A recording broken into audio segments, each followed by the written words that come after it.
Il-Prim Ministru Robert Abela għamel dik li sejjaħ bħala apoloġija inkundizzjonata lil kull min esperjenza tuħ fil-provvista tad-dawl fl-aħħar sigħat.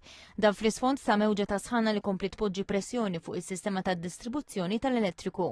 Filwaqt li nota li pajjiżi oħra fosthom Franza u l-Ġermanja esperjenzaw problemi simili, saħaq li dan bl-ebda mod m'għandu jservi ta' skuża għal dak li seħħ f'Malta. Mistoqsi minn TVM News dwar il-tuħ fil-provvista fatt ta' lokalitajiet, Dr. Abela taħar lil ħaddiema tal-Malta li qal qed jaħdmu f'kundizzjonijiet diffiċli ħafna u fi sħana estrema biex jerġgħu jagħtu l-provvista lil familji milquta. Spjega li bejn l-2022 u s-sena li għaddiet, il-Gvern investa 161 miljun euro fis-sistema tad-distribuzzjoni fosthom f'mijiet ta' substations ġodda, ċentri ta' distribuzzjoni u cables li kienu ilhom jinbidlu għal 20 ta' snin.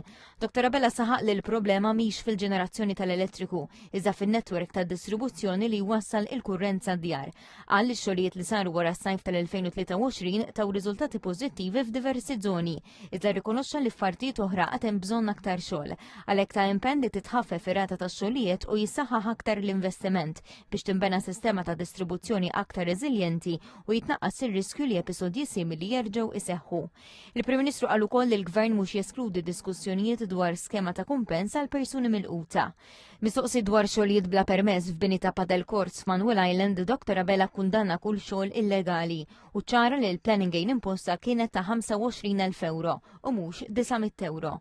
U għannota li d-deċiżjoni għadha suġġetta l-appell. Fl-istess waqt qal li d-żona ilha tintuża l-skop sportiv u m'għandix tinqaleb għal użu purament kummerċjali. Fakkar ukoll li l-iżvilupp fuq skala kbira li kien proposta l-Manuel Island twaqqaf u li l-gżira se tinbidel f'park nazzjonali.